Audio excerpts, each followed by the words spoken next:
Decisions now needed on chairman, vice chairman. Two governors' recent presidents have opted against shaking up central bank. Stanley Fischer's surprise early exit from the Federal Reserve makes President Donald Trump's biggest economic decision of the next few months even starker: whether to preserve continuity at the top of the nation's central bank, or not. Chair Janet Yellen's term expires in February, and her reappointment hasn't been seen as likely. Fischer, the vice chairman, announced Wednesday he will leave the Fed in October. Both are former economics professors and longtime central bank officials. Trump also has two more governor vacancies to fill, after nominating Randall Quarles to lead the institution's regulatory efforts. Presidents have mostly opted for insiders since businessman G. William Miller, appointed by Jimmy Carter, lasted less than 2 years as chairman in the late 1970s. Fischer and the previous two Fed vice chairs had all been central bankers before they took the post. 3 of the past 4 chairs were central bankers, the exception being Alan Greenspan, who was a well-known private sector economist. Previous presidents have gone for continuity in Fed appointments because it usually pays a big dividend: stable financial markets. If confidence in the Fed is lost, falling stock and bond prices can exert a massive penalty on White House popularity and the economy. Trump told the Wall Street Journal in July that Yellen is absolutely a possibility for reappointment because she is a low-interest rate person. Trump is obviously unpredictable. He has run his whole campaign and presidency as flying in the face of past practices, said Mark Spindle, co-author of a new book on the Fed titled The Myth of Independence. But maybe he understands something about interest rates. Tough job leading the Federal Reserve is a tough job by design. Representative Carter Glass and the framers of the 1913 law that created the institution built diversity into its structure, turning the differing views of its 12 regional reserve bank presidents, and as many as 7 governors at the Fed board in Washington, into consensus and policy action requires both deft management and, at times, a large dose of single-minded conviction. Even Fischer remarked on Yellen's intellectual sparring, saying in a recent Financial Times interview that although she looks like your grandmother, she is a lot tougher.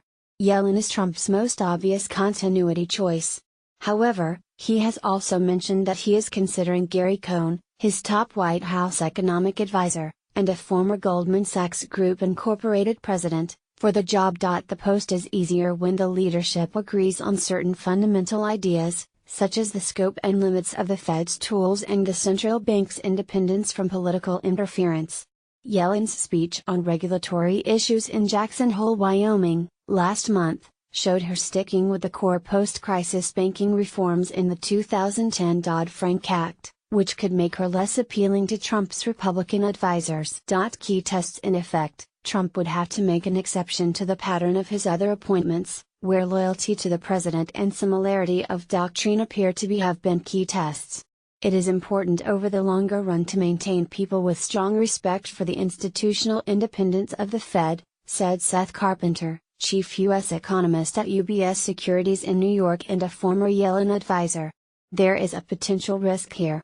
Carpenter said it's helpful if the Fed is led by an economist who uses the same framework as other policymakers. On the other hand, he adds, economists could also be far too dogmatic in their views. The past 3 Fed chairs, Greenspan, Ben Bernanke and Yellen, have shown the ability to be flexible and adaptive, perhaps one of the most important qualities now in an economy that was deeply scarred by the recession. Greenspan suspected that technological proliferation was having a deep and broad influence on U.S. productivity. He was right. Bernanke used a variety of untested tools to mitigate the blow of financial panic. Most of them worked. Yellen has overseen the end of large-scale bond purchases and 8 years of near-zero interest rates, and has plotted out a path to shrink the balance sheet without much impact on financial markets or the economy. Economic challenges: Trump's appointments will affect how the Fed addresses several key economic questions that are more subtle. The link between unemployment and inflation has changed if not broken down. Inflation has been stuck below the Fed's 2% target for most of 5 years. Some asset prices are rich.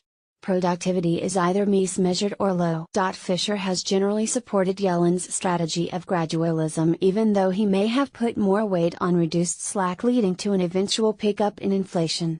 Continuity is important, said Julia Coronado, a former Fed staff econ.